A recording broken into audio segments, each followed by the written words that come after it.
মানুষের আওয়াজ আসমানের উপরে পৌঁছানো হয়, কিন্তু একটা মানুষের আওয়াজকে পৌঁছানো হয় না। একগুলো কারা? এই হাদিসে নবীজি বলছেন, এমন একজন মানুষ যে নিজের বাবার সঙ্গে সম্পর্ক ঠিক করে রাখতে পারেনি, এমন একজন মানুষ যে নিজের বড় ভাইয়ের সঙ্গে সম্পর্ক ঠিক করে রাখতে পারেনি, এমন একজন মানুষ যে তার নিজের প্রতিবেশীর সঙ্গে সম্পর্ক ঠিক করে রাখতে পারেনি, এমন মানুষের দোয়া কবুল হবে না, আসমানের উপর দিকে যাবে না। আল্লাহ তাআলা ফারিস্তাদেরকে বলবেন, ওদেরকে সময় দিয়ে দাও, লোকটাকে সময় দিয়ে দাও, যাও এই সপ্তাহ ঘুরে চলে যাও, তোমার বাপের সঙ্গে মিল করো, তোমার ভাইয়ের সঙ্গে মিল করো, তোমার প্রতিবেশীর সঙ্গে মিল করো, মিল করার পরে আগামী সপ্তাহে যদি আবার আসো, তাহলে তোমার আওয়াজটাকে আসমান পর্যন্ত, আল্লাহর আরশ পর্যন্ত পৌঁছে দেওয়া হবে। আর যদি মিল করতে না পারো, তাহলে তোমার আওয়াজ আসমানের উপরে কোনোদিন যাবে না। এক। আর মেয়েদের ব্যাপারে আল্লাহ তাআলা কি বলছে, আল্লাহ নবী কি বলছেন? সবারই আওয়াজকে কবুল করা হয়, আসমানের উপর পর্যন্ত পৌঁছে দেওয়া হয়, ইল্লালে জানিয়াতিন তাসাবে ফারজেহা, তবে এমনই একজন বজ্জলন নারী যে নিজের জীবনে ব্যভিচার করেছে। ব্যভিচারিণী নারী ব্যভিচার করার পরে তার গায়ে সাজা পড়েনি, জুতা পড়েনি, লাঠি পড়েনি, ব্যভিচারকে লুকিয়ে রেখে দিয়েছে এবং শানদার হয়ে জিন্দেগি কাটাচ্ছে, মনে হচ্ছে কত নেককারের বেটি, ওর ভেতরের হাল কেউ জানে না। এই নারী যতদিন পর্যন্ত আল্লাহর কাছে কেঁদে কেঁদে কেঁদে কেঁদে রাত জেগে জেগে তওবা করে করে মার্জনা আদায় না করে নিতে পারবে, ততদিন পর্যন্ত এই নারীর কোনো ফরিয়াদকে আসমানের উপরে উঠতে দেওয়া হবে না, ওর জন্য আসমানের দরজা হরগিজ হরগিজ খুলবে না। আসমানের দরজাকে খুলতে হবে, তাহলে তো আপনি আপনার কথাটা আল্লাহ রাব্বুল আলামিনের কাছে পৌঁছে দিতে পারবেন। হচ্ছে না, এতগুলো তবলিগ করার পরে কাজ হচ্ছে না। কেন হচ্ছে না? কি কারণ? কারণটা হলো এই, ইবলিশের তবলিগ আমাদের মুসলমানদের তবলিগের চাইতে বেশি হচ্ছে। ইবলিশের তবলিগকে আমরা মৌলভী সাহেবেরা পেরে উঠি না। ইবলিশের তবলিগে আছে রংচং, আর আমাদের তবলিগের ভেতরে আছে সোজা সাপটা কথা। তো রংচংকে ছেড়ে দিয়ে সোজা সাপটা তবলিগ মানুষ মন দেয় না। আমি ডাকছি জুমার দিন আপনাকে আধা ঘন্টা, আর ইবলিশ শয়তান সব সময় ফেসবুক আপনাকে ডাকতে আছে 24 ঘন্টা। আমি আপনাকে বাজারে দেখা হচ্ছে তো সালাম দিচ্ছি, দিয়ে বলছি ভাই চলো মাগরিবের আজান হলো নামাজ পড়ে আসি, আমি একবার বললাম। আর ইবলিশ শয়তান আপনাকে নেটের দুনিয়াতে ঢুকিয়ে দিচ্ছে, 666 টাকা দিয়ে আপনি নেট কিনে নিলেন, ডেটা, আর ডেটা লাগিয়ে দেওয়ার পরে কানে ইয়ারফোন লাগিয়ে দিয়েছেন, যাহা ইচ্ছা তাহা চলছে। ন্যাংটা দুনিয়া দেখবেন, ন্যাংটা দুনিয়া চলছে। গানের জগতে ঢুকবে, গানের জগতে চলছে। সারাদিন লেবারি করছি, ইট মাথায় করে 3 তলায় পৌঁছে দিচ্ছি, গাড়া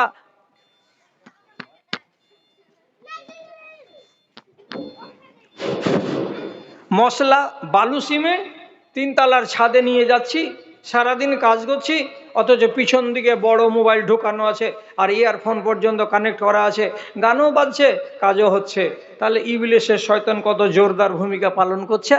মূল ইবলিশ শয়তান এখন জিয়ালার গাছের তলায় চাদর টাঙিয়ে দিয়ে নিন পড়ছে, আর চেয়ালাগুলোকে লাগিয়ে দিয়েছে, মুসলমানের ইমানের সত্যানাশ করে রেখে দিয়েছে।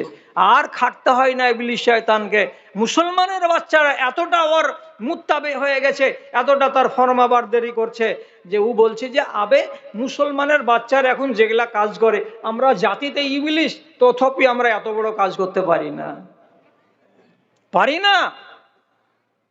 কোনটা দেশে, কোনটা গ্রামে এমন নওজোয়ান ছেলে আছে, 20টা বাহির করেন তো, যে নওজোয়ান ছেলেটি 5 ওয়াক্ত নামাজ পড়ে আর ওদের চেহারাতে সুন্নতি দাড়ি আছে, ওরা হারাম খায় না। শতকরা 99টা বাচ্চাকে দেখবেন বেনমাজ, কোরআন পড়তে জানে না, এবং তিরাঙ্গা যদি না খায় তো সন্ধ্যা হয়তো হয়তো মারা যাবে। আছে না এইরকম? তাহলে মুসলমানদের অবস্থা কি হয়েছে, ইমানের হালাতটা কি হয়েছে? আপনাকে একটা আরজি জানাচ্ছি। আরজিটা কি?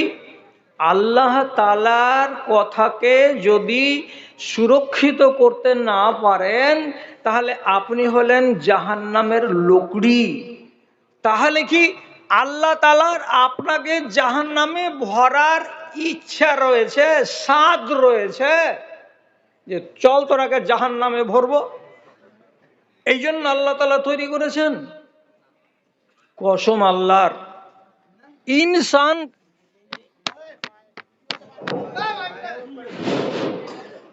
ইনসানকে কি হয়েছে? হ্যাঁ মা কে হ্যাঁ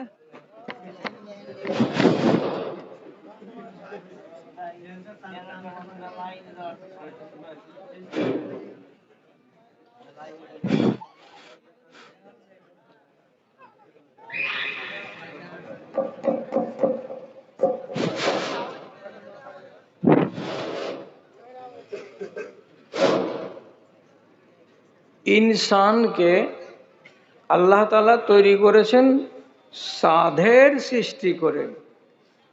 সাধে, অন্যান্য জীবকে আল্লাহ তাআলা সাধের সৃষ্টি করেননি। আল্লাহ তাআলার কত শখের আপনি সৃষ্টি, যে জিবরিলকে পাঠালেন দুনিয়াতে, যে বলছে যাও এক মুঠ মাটি নিয়ে এসো। জিবরিল এলেন, এসে এতটি লাল মাটি, এতটি বালু মাটি, এতটি চুনা মাটি, এতটি কাঁকড়ে মাটি, এতটি দোঁয়াশ মাটি, এতটি এঁটেল মাটি, যত রকমের দুনিয়াতে মাটি আছে সমস্ত মাটির কোয়ালিটিকে এক মুঠ নিয়ে গিয়ে হাজির হয়ে গেলেন আল্লাহ তাআলার কাছে। সেই মাটিকে আল্লাহ তাআলা সানলেন। সানার পরে আদমকে নিজের হাত দিয়ে তৈরি করলেন। তৈরি করার পরে আদমের ভেতরে এবার পরিষ্কার করে আল্লাহ তাআলা বলছেন ফানাফাখু ফীহি মির রূহি, আমি তাতে আমার তৈরি করা আত্মাগুলোকে সঞ্চারিত করলাম। এইবার ইবলিস শয়তান আগে থেকে জান্নাতে চলাফেরা করে, ঘোরাফেরা করে। সেই ইবলিস শয়তানের চোখের সামনে আমি যখন তাতে রূহ দিলাম, নাকে যখন সুরসুরি লাগলো, সাথে সাথে আদম বলে উঠল ছিঁক দেওয়ার আওয়াজ করে আলহামদুলিল্লাহ।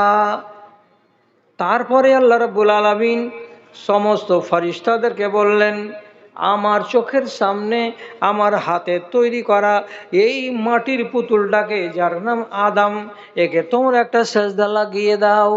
আল্লাহ তাআলা এই বানি আদমকে মাটি দিয়ে তৈরি করা এই পুতলাটাকে সম্মানের ফেরেশতাদেরকে দিয়ে সাজদা করিয়ে নিলেন।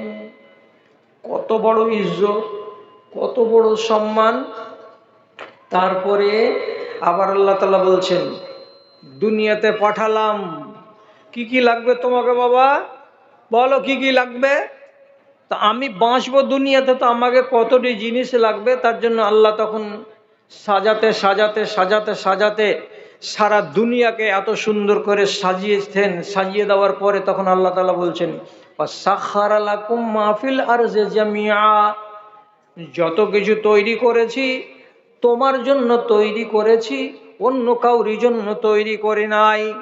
বান্দা, তোমার আক্কেলে যদি না আসে তো তুমি একটা একটা করে প্রশ্ন করো, সবটাই প্রশ্নের জবাব হবে, একটাই দ্বিতীয় কোনো জবাব হবে না। কি? এই মাইক্রোফোন, এই মাইক তুমি কার জন্য? জবাব হবে বানি আদমের জন্য। এই টেবিল তুমি কার জন্য? যে বানি আদমের জন্য। এই লাইট তুমি কার জন্য? তো বানি আদমের জন্য। এই শামিয়ানা তুমি কার জন্য? তো বানি আদমের জন্য। এই ছাগল তুমি কার জন্য? তো বানি আদমের জন্য। এই গরু, এই বকরি, এই উমুক উমুক তুমুক তুমি কার জন্য? তো বলছে বানি আদমের জন্য। বাড়ি আর ঘর আর গদি আর বালিশ আর টিভি আর অমুক আর তমুক এতগুলো সরঞ্জাম কার জন্য? তো বলছে বানি আদমের জন্য।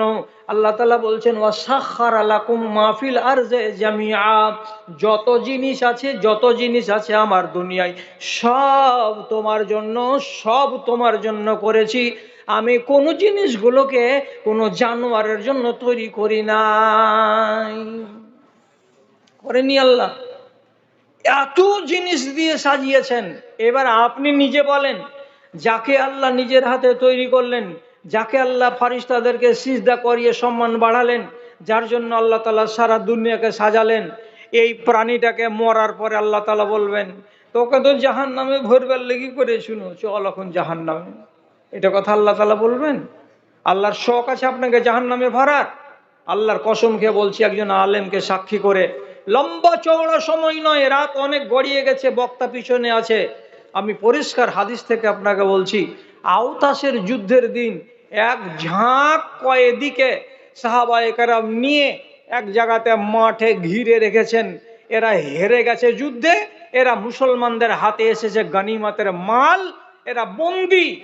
সেই বন্দিগুলোর ভেতরে একটা বেটি ছেলে, একটা মেয়ে ছেলে পেরেশান পেরেশান হয়ে চারিদিকে খালি দৌড়ে বেড়াচ্ছে, আর একে ওকে বলছে, একটা বাচ্চা দেখো নি গো, একটা বাচ্চা দেখো নি গো, ও গো একটা বাচ্চা দেখো নি গো, একটা বাচ্চা বাচ্চা বাচ্চা।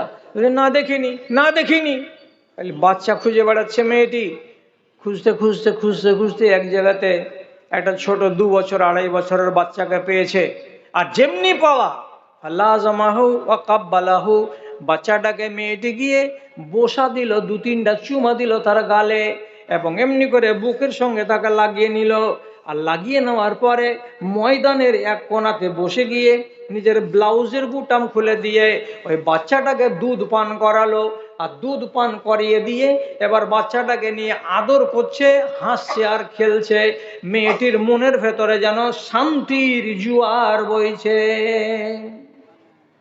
রসুল জিজ্ঞেস করছেন সাহাবীটিকে ডেকে, ওগো মেয়েটাকে দেখলা 10 মিনিট আগে কত পেরেশান ছিল, আমার ছেলে দেখো না জি, ছেলে দেখো না জি, মায়ের জান পেরেশান ছিল কত। আবার এই মেয়েটি বাচ্চাকে পেলো, দুধ খাওয়ালো, মন জুড়িয়ে গেল। তাহলে একটা কথা জিজ্ঞেস করছি তোমাদেরকে, আমার সাথীরা, আমার প্রশ্নের জবাব দাও তো, কি আহাজিহিল মারাতো তারিহাতুন ওয়ালাদাহা ফিন্নারে, তোমরা যদি এখানে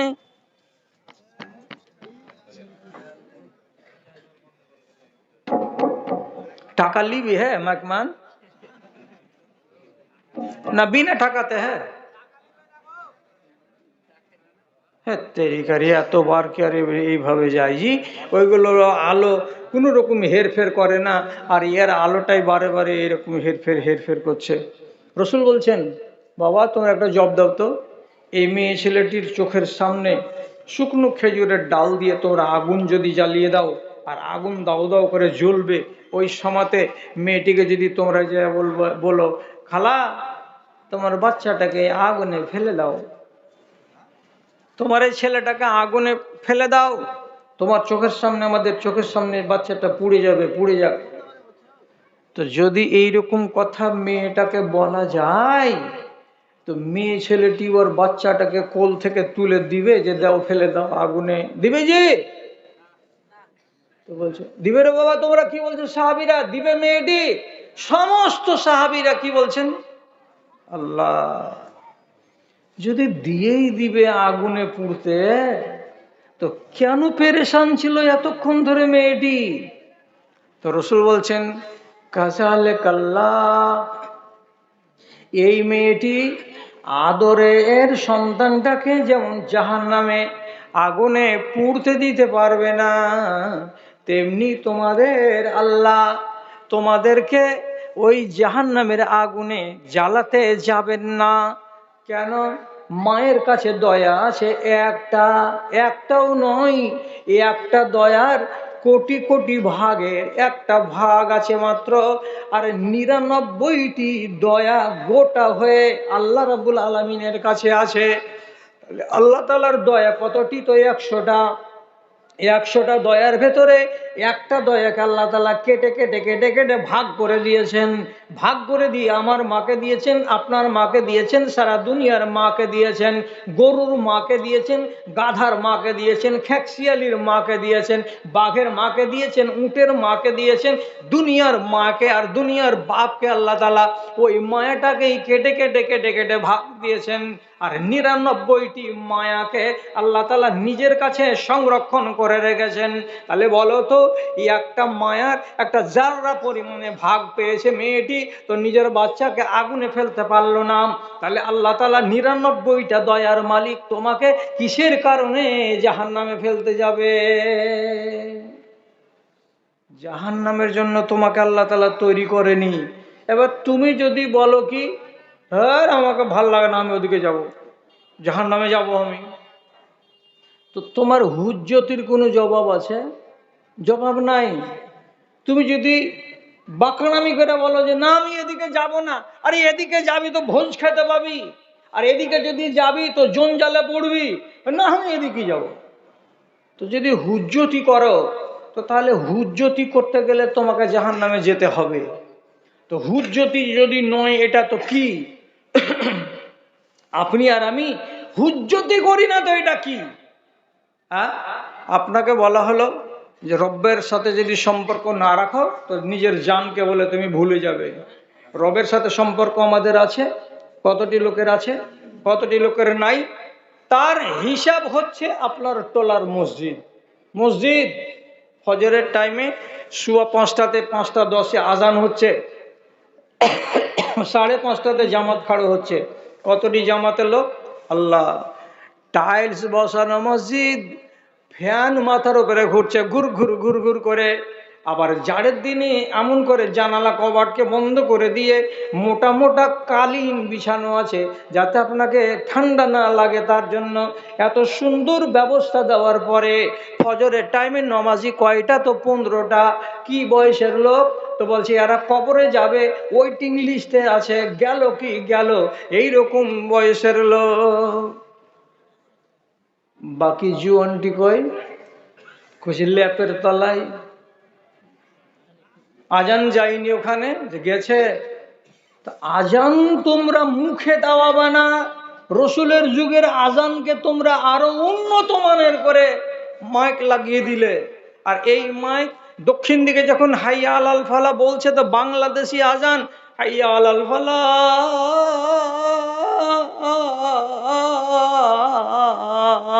চলে যাচ্ছে সালা উতরাতে উতরাতে উতরাতে উতরাতে আজান একবারে নয়ন সুখ পর্যন্ত। কিন্তু আপনার কলেজা পর্যন্ত আজান পৌঁছে না। তাহলে মাইক কেন লাগালেন? এমনি মুখে আজান দেন, ওই 16টা লোক আজান হলেও আসবে, ওই 16টা লোক আজান শুনতে না পেলেও আসবে। মাইকে আজান দিয়ে লাভ কি হলো? কোনো লাভ হয়নি। শুধু আমি কি করেছি? লোককে দেখাবার জন্য বানিয়েছি আর এক ধরনের ফাজলামি করেছি। ইবাদত তো তুমি করবে না। আর এটাই হচ্ছে আল্লাহ আর আল্লাহর সঙ্গে সম্পর্ক তৈরি করার মাধ্যম। আসল জিনিসটি আমার কাছে গায়েব, আমি আল্লাহকে মানি না, নমাজ আমি পড়ি না। তাহলে আমার আর একটা গরু বছরে তফাৎ কি আছে? কিচ্ছু নাই। রাগ করিয়েন না বেনিয়া গ্রামের মানুষ। তুই দুনিয়াতে মানুষ হয়ে কেন এলি বল? তুই দুনিয়াতে মানুষ হয়ে কেন এলি বল? তোর আমলে যা আভাস মিলে যাবি রসার তল রে, যাবি রসার তল। তুই যেমন খাস রে নাদান, পশু তেমন খাই। বন্দেগি না থাকলে দুয়ে কোনো তফাৎ নাই রে, কোনো তফাৎ নয়। কথাটা মোর উচিত কিনা সত্যি করে বল? তুই দুনিয়াতে মানুষ হয়ে কেন এলি বল? তোর আমলে যা আভাস মিলে যাবি রসার তল রে, যাবি রসার তল। শ্রেষ্ঠ হয়ে জন্ম লয়ে লজ্জা নেই যে তোরে, শ্রেষ্ঠ হয়ে জন্ম লয়ে লজ্জা নেই যে তোরে। ভণ্ডামিতে মন পেতেছিস, ইমান নেই তোর ঘরে রে, ইমান নেই তোর ঘরে। রোজে হাসরের কঠিন দিনে খাটবে না তোর ছল।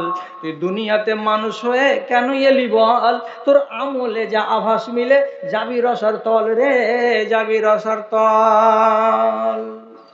কাউরি চিন্তা নাই। নমাজ না পড়লো তো কি হলো যে মৌলভী সাহেব? মরে গেলে মসজিদের মাইক থেকে এলান করবে। আমার বড় ভাই যে যেমনি বলবে ইমাম সাহেবকে, সাথে সাথে বলবে অমুকের বেটা অমুক আই মারা গেছে, পড়েন সবাই ইন্না লিল্লাহি। গোটা গাঁ বলবে ইন্না লিল্লাহি। জানাজা হবে 4টার সময়, তো গোটা গ্রামের লোক জানাজা পড়ে দিবে, কবরে আমি চলে যাব। তো কোনখান বাকি থাকলো? কাফনও দিল, আতরও মাখাইলো, খাটলিতে করে নিয়েও গেল, মুলবি সাহেব জানাজাও পড়ে দিল, মসজিদে এলানো হলো। তো যে বুড়া বাবজি নমাজ পড়ে মরেছিল তারও এই হিসাব করলো, আর আমি জীবনে নমাজ পড়িনি তবুও আমার হিসাব এই হলো। তাহলে ইয়াকি তো ব্যাপার যে মুলি সাহেব, তফাৎটা কোথায়? বাপরে, মাটির উপরে তফাৎটা দেখতে পাবি না, একবারে ঢুকে দেখ ভিতরখানে, একবার ঢুকে দেখ। জৈসে করনি ওইসে ভরনি। जैसे करनी वैसी भरनी, न मानता है तो करके देख। जन्नत भी है जहन्नम भी है, न मानता है तो मर के देख। যেমন করবি তেমনি ফল পাবি, টাটকা টাটকা ফল। তুই কি জানিস রে? তোর তো জানা নাই। এই মাদ্রাসার যারা আলেম আছে তাদেরকে কি জিজ্ঞেস কর, মুনিরামপুরের যে মৌলানা আছে ওকে জিজ্ঞেস কর, এই পাকুড়ের জানকীনগরের আকমাল মৌলানা আছে ওরা কেসে জিজ্ঞেস কর। যেদিন তোকে তাঁবুতে শুইয়ে দেওয়া যাবে আর গলিতে খাড়ো করে রাখা যাবে তাঁবুতখানাকে, খাটলিখানাকে, আর লোকেরা এবার ঘাড়ে করবে, তার আগেখানে ওই কাফন পরা লোকটা দু রকমের আওয়াজ দেয়। একটা দিবে, দুইটাই একজন দেবে না, হয় একটা দেবে একজন আর অন্য আর কোন লোক দেবে আর একটা, তো দুই রকমের আওয়াজ হয়। একগুলো লোক খাটলিতে শুইতে আছে, আর শুইতে থাকা অবস্থাতে টাইম হয়নি, 15 মিনিট দেরি আছে, তখন লোকেরাকে শুনিয়ে শুনিয়ে বলে, কিন্তু আমরা শুনতে পাই না। কি বলে? কান্দেমুনি কাদ্দেমুনি, ও মানুষেরা বেনিয়া গ্রামের কবরের কাছে তাড়াতাড়ি নিয়ে চলো, আমার আরামের জায়গায় তাড়াতাড়ি নিয়ে চলো, তোমরা ফালতু ফালতু দেরি কিসের জন্য করছো? কে বলছে? তো কাফনে ঢাকা লোকটা বলছে, আমরা কিন্তু শুনতে পাই না। আরেকগুলো লোক আছে কেমন, যখনই তাকে আপনি কাফন পরিয়ে বাইরে নিয়ে আসবেন সাথে সাথে চিৎকার করবে গরুর মতো করে, আর বলবে, চাচাজি খাটলিকে ঘাড়ে করিও না, চাচাজি কবরস্থানের দিকে নিয়ে যাইও না, আমি যাব না, আমি যাব না, আমি যাব না। কত জোরে চিৎকার করে, কত জোরে চেঁচাই। নবীজি বলছেন, লাউ সামিআ সাওতাহু লাসায়কা, যারা ঘাড়ে করে থাকে তারা ওর আওয়াজ যদি শুনতে পায়, তো ওই ঘাড়ে করা লোকগুলো সবাই আওয়াজের জ্বালায় ওইখানে টাউরি লেগে পড়ে যাবে আর তারাও মরে যাবে, কিন্তু ওই জানোয়ারের আওয়াজ কেউ শুনতে পায় না। অথচ কাফরের ভেতর থেকে গরুর মতো করে গ্যাংলায় আর বলে, আমি যাব না চাচা, আমি যাব না।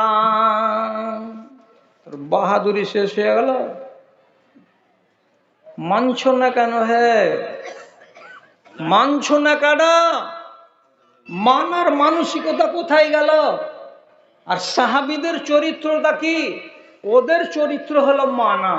একটা হাদিস শুনলো আজকে, তো একটাকেই আজকে মানবো, এক্ষুনি মানবো, কাল নয়। আর একটা বেয়াদবি করব না জীবনে, একটা উল্টো কাজ করব না জীবনে। রাসূলের যদি উল্টা করি খেসারত দিতে হবে। টাইম বেশি নাই, আপনাকে একটা কথা শুধু বলি। সাহাবীরা একটা কথা কানে শুনলে কত তাড়াতাড়ি আমল করতেন, ফেলে রাখতেন না। উদাহরণ দিচ্ছি, কি একজন সাহাবী, তার নাম ইরবাজ বিন সারিয়া, ফজরের নামাজের পরে মসজিদে ছিল। রসুল অনেকগুলো বয়ান দিলেন হাদিসের, সে বয়ানের মধ্যে একটা কথা বললেন, কি? লাও সাকার রাজুলু ইমরাতাহু বিল মিনাল মায়ে লাওজেরা। হাদিসটা পড়া হয়ে গেল। কি মানে? যদি কোনো মানুষ তার নিজের স্ত্রীকে কলসি থেকে পানি ঢেলে এইরকম করে বাড়িয়ে দেয় আর দিয়ে বলে, দুলালির মা পানিটা পান করে না। পুরুষ নিজের স্বামীকে, স্ত্রীকে কলসি থেকে পানি ঢেলে গ্লাস ভর্তি করে বিবিকে বলছে, উমুকের মা পানিটা পান করে নাও, তো কি হবে? রাসূল বলছেন, লাওজেরা, তাকে সওয়াব দেওয়া হবে। একটা ভালো কাজ করলো, ভালো কাজের বিনিময়ে তাকে 10টা নেকি দেওয়া হবে। এই সামান্য হাদিসটাকে শুনলো, আর শোনার পরে ইরবাজ বিন সারিয়া বলছেন, আর দেরি করব না, এই হাদিসটার উপরে আমল করব যত তাড়াতাড়ি পারবো বলে মজলিসকে ছেড়ে দিয়ে হনহন হনহন করে হাঁটতে হাঁটতে বাড়ি চলে এলেন। মশকটাকে নিংড়ে খানিকটা পানি পাওয়া গেল পিয়ালাতে, আর সেই পানিটাকে নিয়ে নিজের বিবির সামনে তুলে ধরে বলছেন, আদরের মা পানিটা পান করো, আদরের মা পানিটা পান করো। বেচারি ফেঁকা চেকা হয়ে দেখছে আর বলছি, কোন কথা রে আল্লাহ, জীবনেতে কোনোদিন আমার স্বামী আমাকে পানি ঢেলে দেয়নি, আজ আমাকে এমন করে বাসনে পানি ঢেলে কিসের জন্য দিচ্ছে? যখন স্বামী দিচ্ছে তো পান করি বলে স্ত্রীটা পান করে নিল। নেওয়ার পরে বলছে, ও স্বামী এমন কাজটা কেন করলে? আমি তো তোমার বাড়ি বিবি হয়ে এসেছি 14 বছর আগে, এর আগে তো জীবনে কোনোদিন এক চামচ ভাত উঠিয়ে দাওনি, জীবনে এক চামচ তরকারি উঠিয়ে দাওনি, আজকে পানি ঢেলে কেন পান করালে? সাহাবী উত্তর দিয়ে বলছেন, ফজরের বেলায় নবীজির মসজিদে ছিলাম, আল্লাহ পাকের নবী একটা হাদিস শোনালেন। হাদিসটা কি? তোমরা যদি তোমাদের বিবিকে পানি ঢেলে পান করিয়ে দাও তাহলে তোমাকে নেকি দেওয়া হবে। এই হাদিসটাকে আমল করে দেখাবো তার জন্য, আর এই হাদিসটাকে অগ্রাহ্য করব না তার জন্য। পড়ে পাওয়া নেকি 10টা নেকি হাসরের দিন কে দিবে রে বিবি আমাকে? একটা মিনিটের মেহনত নয়, 10টা নেকি কামাই হয়ে গেল। এই জন্য আমি আজকে তোমাকে পানি ঢেলে দিয়ে পান করালাম।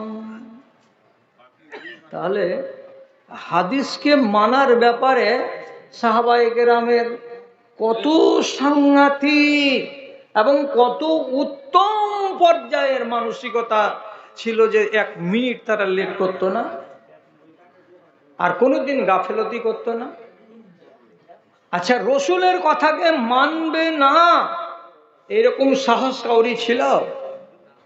ওরা জানে যে আল্লাহ পাকের রসুলের কথার যদি আমরা উল্টা পড়ি আযাব পোহাতে হবে, উল্টো হয়ে যাবে, আর আমাকে দুনিয়াতে তার মজা আল্লাহ তাআলা চাখিয়ে দিবেন।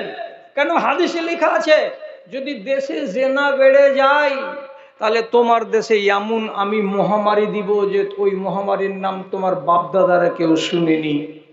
করোনার নাম শুনেছিলেন জীবনে? শুনেননি। আল্লাহ রসুলের হাদিস কি বলছে? তোমার বাপ দাদারা শুনেনি এমন মহামারী দেব তোমাদেরকে। চলে এসেছে।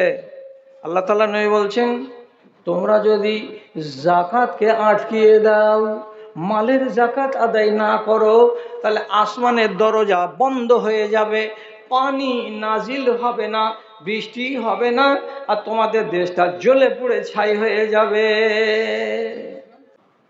30 বছরের ইবাদত যে তোমার ছাড়া পড়ে আছে, এই ছাড়া পড়া ইবাদতগুলোকে মেকআপ নিবে কি দিয়ে?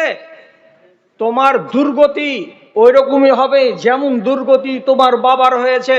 কাজে আক্কেলটা আজকেই করো, আল্লাহ রাব্বুল আলামিনের সঙ্গে কথা বলো। আল্লাহ তাআলার সাথে যারা যারা কথা বলে তারা দুনিয়াতে মানুষের বাচ্চা হয়ে বাঁচে, আর যারা আল্লাহ রাব্বুল আলামিনের সামনে কথা বলে না তারা মানুষের বাচ্চা হয়ে নয়, অমানুষের বাচ্চা হয়ে বাঁচে। আপনারা বলবেন আল্লাহ তাআলা কথা বলেন। হ্যাঁ, আল্লাহ তাআলা কথা বলেন, কিন্তু আপনি শুনতে পাবেন না। আপনি বলেন তো, আপনার কি কথা আছে? কিছু বলবেন তো?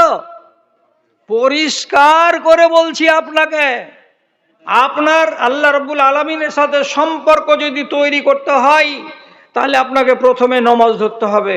নমাজ না পড়তে গেলে, কোনো সিম না থাকতে গেলে মোবাইল যেমন বাজবে না, তেমনি নমাজ না থাকতে গেলে আল্লাহ রাব্বুল আলামিনের সঙ্গে কন্টাক্ট হবে না। সিম কিনতে হলে, আল্লাহর সঙ্গে কথা বলতে গেলে পহিলা নম্বর কাজ হলো নমাজ পড়ো। এবার নমাজটা হওয়ার পরে নাম্বার ডায়াল করতে হবে। নাম্বার ডায়াল না করতে গেলে রিং হবে না। তো তার সঙ্গে আনুষঙ্গিক যেটি জিনিস আছে এটা আপনাকে করতে হবে। আমার মুখে কোনো হারাম রুজি যেন না যায়, আমার গায়ে যেন কোনো হারাম টাকার পোশাক না থাকে, আমি যেন আল্লাহর কোনো একটা নিষেধকে অগ্রাহ্য না করি, এবং আমি আল্লাহ তাআলার যতটি আদেশ আছে সবটিকে যেন মেনে চলি। আপনি এই নাম্বারটিকে যখন ডায়াল করবেন আসমানের সাথে কথা হবে। কথা হবে মানে আপনি যা বলবেন তা আল্লাহ তাআলা শুনবেন। আর যদি এইগুলো না থাকে তাহলে পরে বেকার আপনার রিং করা হবে, ডায়াল করা হবে, আল্লাহ তাআলাকে পাওয়া যাবে না। বিশ্বাস করতে পারলেন না? না পারলাম না। যেগুলো নিষেধকে ছেড়ে দিতে হবে, এটা একটা নাম্বার। যেগুলো হুকুম দিয়েছেন আল্লাহ সেগুলোকে মেনে নিতে হবে, এইটা একটা নাম্বার। পেটে হারাম যাবে না, এইটা একটা নাম্বার। পোশাকগুলো হারাম টাকার হবে না, এইটা একটা নাম্বার। একটা যদি ভুল হয়, নাম্বার মিস হলে যেমন লাগাবেন মালদাতে তো চলে যাবে হুগলিতে, ঠিক সেই রকমই আল্লাহকে বলবেন, কিন্তু আল্লাহ তাআলা আপনার কথা শুনবেন না। কি প্রমাণ? কি প্রমাণ? টাকা পয়সাওয়ালা লোক 4 লক্ষ টাকা হজে লাগবে, ফর্ম ফিল আপ করে দিয়ে হজের ময়দানে চলে গেলেন। এবার সাদা কাপড় গায়ে চাপিয়ে আর সাদা বিনা সেলাই করা একটা চাদর পরে নিয়ে কাবা থেকে 500 মিটার দূরে চলে যাচ্ছে, আর একটা দোয়া বলছে আর যাচ্ছে। হাজিরা বলে দোয়াটা, আপনারা শুনেছেন তো? কি বলে? লব্বাইক আল্লাহুম্মা লব্বাইক লব্বাইক লা শারীকা লাকা লব্বাইক ইন্নাল হামদা ওয়ান নি'মাতা লাকা ওয়াল মুলকু লা শারীকা লাকা। এর খোলাসা কথা হলো এই, হে আসমানের মালিক পরওয়ারদিগারে আলাম, আমি তোমার দরবারে হাজির হয়ে গেছি, আমি তোমার দরবারে হাজির হয়ে গেছি। আমার কিছু দাবি দাওয়া আছে, আমার কিছু পাওনা আছে, তোমার কাছ থেকে নিব, আর নেওয়ার পরে আমি বাড়ি বেনিয়াগ্রাম ফিরে যাব। তার জন্য আমি হাজির। লাব্বাইক মানে আমি হাজির, আমি হাজির, আমি হাজির। আল্লাহ তাআলা আসমান থেকে জবাব দিয়ে বলেন, ওরে বান্দা, ভালো কথা, ভালো কথা, সাদা কাপড় গায়ে দিয়ে আসিস আর সাদা কাপড় পরিধান করে আসিস, সেলাই করিসনি। আমার নবী বলেছেন সেলাই করা চলবে না বলে। আর তারপরে বলছিস লাব্বাইক লাব্বাইক, আমি হাজির, আমি হাজির। কিন্তু শুনে রে, মালবাসুকা হারামুন মাতামুকা হারামুন, যেই টাকাগুলোকে দিয়ে টিকিট কেটেছিলি প্লেনের, যেই টাকাগুলোকে হজ কমিটিতে জমা করেছিলি, সেই টাকাগুলোতে তোর হারামের টাকা ঢুকে আছে। যেই খানা খেয়েছিস আর খাওয়ার পরে রক্ত মাংস তৈরি করে এখান পর্যন্ত এসেছিস, ওই হারাম রক্ত আর হারাম মাংস গায়ে লাগিয়ে আর হারাম টাকার কাপড় গায়ে পরে আমাকে বলবি হাজির আল্লাহ, হাজির আল্লাহ, লাব্বাইক আমি হাজির আল্লাহ। আল্লাহ আমি কিন্তু তোমার জন্য হাজির নই, লা লাব্বাইক ওয়ালা সাদাইক, আমি তোমার জন্য হাজির নই, আমি তোমার জন্য হাজির নই, যতদিন পর্যন্ত তোমার পেটের খানা হালাল না হবে, যতদিন পর্যন্ত তোমার পরনের কাপড় হালাল টাকার না হবে, ততদিন পর্যন্ত 1000 বার করে লাব্বাইক লাব্বাইক করো, তুমি আমাকে পাবে না, আমি তোমার কাছে হাজির হতে যাব না। হও নাহি না হও, কাবাতে 7 চক্কর দিয়ে দিয়েছি, তফ হয়ে গেছে, মাথা ন্যাড়া করে নিয়েছি, 1 বাক্স কাপড় এনেছি, 25টা টুপি এনেছি, 17খানা রুমাল এনেছি। বাড়ি আসার পরে 1 জ্যাক ভর্তি করে 1 জারকিন জমজমের পানি এনেছি, 20 কেজি খেজুর এনেছি। গোটা গ্রামের লোককে একটা করে খেজুর খাওয়ালাম আর 1/2 কাপ করে জমজমের পানি পান করালাম। সবাই বলছে কুন্ডে গেছিলে? জয়েদ হাজির বাড়ি গেছিলাম। আমি তো হাজি, এখন হাজি আমি। কিন্তু এটা তো জানে না যে তোর কপালে হাজি আল্লাহ তাআলা লিখেছি কি লেখেনি, কোন খানা খেয়ে গেছিলি আর কোন কাপড় পরে গেছিলি, আল্লাহ তোর ডাক শুনেছে না শুনেনি, এ কথাটা তো ওর আর জানা নাই। কিন্তু আমি যে গোড়াতে বললাম 4খানা জিনিস না থাকতে গেলে আল্লাহকে পাওয়া যাবে না, আসমানের উপরে আপনার ডাক যাবে না। সত্যি কথা বলছি, আলেমে দিন বসে আছেন স্টেজে, আপনাদের মাদ্রাসার শিক্ষক এবং এলাকার হিতাকাঙ্ক্ষী মানুষ। হাদিসের ভেতরে লেখা আছে আসমানের দরজা খুলে সোমবারের দিন আর আসমানের দরজা খুলে বৃহস্পতিবারের দিন। সারাটা দিনের আমল সন্ধ্যাবেলায় উপর দিকে চলে যায় ফাইল বন্দি হয়ে। আবার সপ্তাহের রিপোর্ট যাই যাই যাই, মাসের শেষে একবার করে আবার মাসিক হিসাব আল্লাহ তাআলার আকাশে যায়, মাসিক হিসাব একবার করে গেল। তারপরে আবার সালিয়ানা হিসাব একবার করে যাবে, একদিন করে বছরের সালিয়ানা হিসাবের জন্য আপনার আমলের খাতা উপর দিকে যাবে। তবে আমলটাকে পৌঁছে দিতে এবার কি হয়েছিল, এবার গত বছর এই 6 মাস আগে বর্ষা আসার আগে কি হয়েছিল, মালদার মুর্শিদাবাদের লোক যত বড় বড় মাওলানা আছে সমস্ত মাওলানাকে দিয়ে এলাকায় এলাকায় যেখানে সেখানে ইস্তিসকার নামাজ পড়েছে। বেনিয়া গ্রামের লোক পড়েছে কিনা আমি জানি না, কিন্তু মালদা মুর্শিদাবাদের 1000 জায়গাতে ইস্তিসকার নামাজ, আল্লাহ পানি দাও, আল্লাহ পানি দাও, সময় পার হয়ে যাচ্ছে, আল্লাহ পানি দাও। যদি যাকাত বন্ধ হয়ে যায় তো আসমানের পানি বন্ধ হয়ে যাবে। আর কি হবে? বেশি যদি আল্লাহকে ছেড়ে দিয়ে রংবাজ হয়ে যাও, দুনিয়ায় যদি মেতে যাও, তাহলে আল্লাহর সাধারণ আযাব তোমাদের উপরে আসবে। আল্লাহর সাধারণ আযাবের ভেতরে একটা হলো বন্যা, আর একটা হলো ভূমিকম্প। গতকালকে ভূমিকম্প হয়ে গেছে, খবর আছে আপনাদেরকে, জানেন? আল্লাহ আল্লাহ। দেশটা মুসলিম দেশ, এরদোগানের দেশ, দেশটার নাম তুর্কিয়া। তুর্কিয়ার উত্তর প্রান্তে ভূমিকম্প হলো, আর এই ভূমিকম্প হওয়াতে সুবহানাল্লাহ 20 তলা 25 তলা বাড়িগুলো কাগজের ঘরের মতো হুড়মুড়ু হুড়মুড়ু হুড়মুড়ু করে নেমে এসে মাটিতে মিলে গেল। একখানা দুখানা নয়, শত শত হাজার হাজার ঘর একদম ধুলাই মিলে গেছে 1 সেকেন্ডের ভেতরে, 2 সেকেন্ডের ভেতরে। কতটি মানুষ মরেছে এখন পর্যন্ত?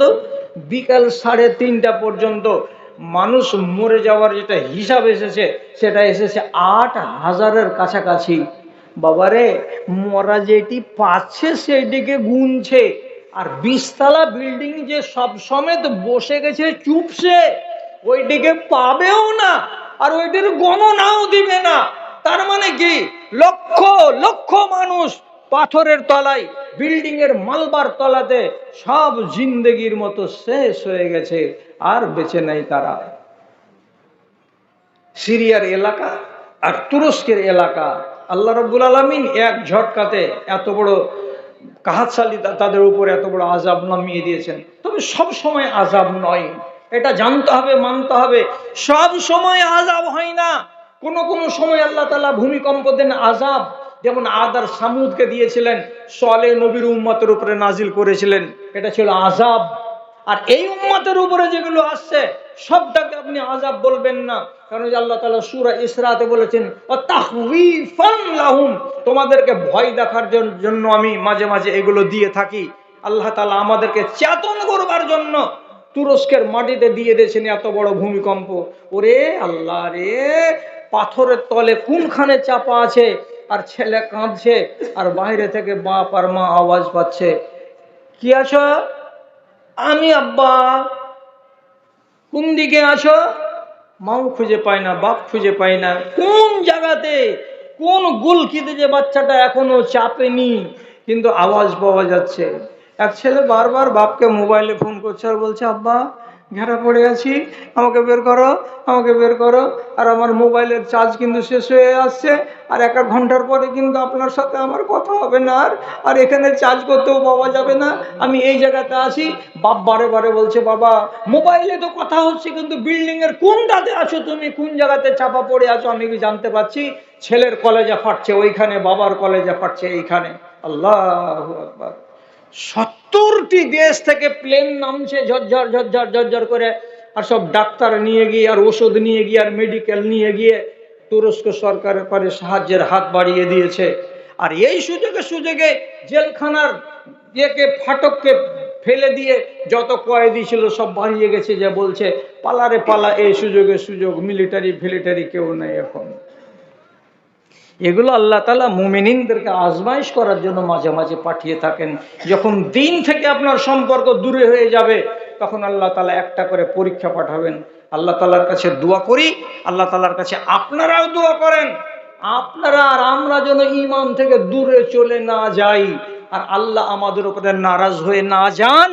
আর আল্লাহ নারাজ হয়ে যাওয়ার ফলে আমাদের উপরে কোনো আযাব যেন না আসে, করুণা না আসে, না অনাবৃষ্টি হয়, আর না বেশি বৃষ্টি হয়, আর না ভূমিকম্প হয়। আল্লাহ তাআলা আমাদেরকে এই রকমের আযাব থেকে তুমি বাঁচাও।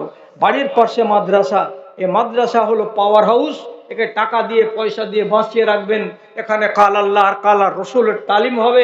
এর দৌলতে আপনারা রেহাই পাবেন ইনশাআল্লাহ, আর আপনার ঈমানও বাড়বে, আর আপনার আমলও বাড়বে, আর আপনি নিজেকে কামিয়াব হিসাবে পেশ করতে পারবেন আল্লাহ তাআলার কাছে। আপনাদের কাছে আর বেশি বয়ান রাখলাম না, কেন যে রাত হয়ে গেছে এখন 12:10, আর আমার পরে আরেকজন, আচ্ছা আচ্ছা, তো আরেকজন বক্তা আছেন আমার পরে পরে, তো যেখানে আরেকজন তরুণ বক্তা মজুদ, তাকে রেখে দিই, আর বেশি কথা আমি বলছি না, শুধু আর্জি রাখছি আপনাদের কাছে এই যে ওই ভাইয়ের কথাগুলোকে আপনারা শুনবেন, এটা আমার বিশ্বাস। আপনারা ওনার দ্বারা ছেড়ে পালাবেন না, কারণ যে এই জালসাটা রোজ রোজ আপনাদের সামনে হবে না। দ্বিতীয় কথা হলো এই যে উঠে না দিয়ে নিজের জায়গাটা তো বসে থাকুন। আর আমি একটা দূরের মানুষ, বিদেশি মানুষ, আমার হাতে যদি 100-500 করে যদি কিছু দিতেন, তো আমি গুনাহগার পাপী মানুষ, আমি আল্লাহ তাআলার কাছে একটু দোয়া করতাম যে মালিক তোমাকে ভালোবেসে, তোমার মাদ্রাসাকে ভালোবেসে এই লোকগুলো দিয়েছে, এদের প্রতি একটু রহম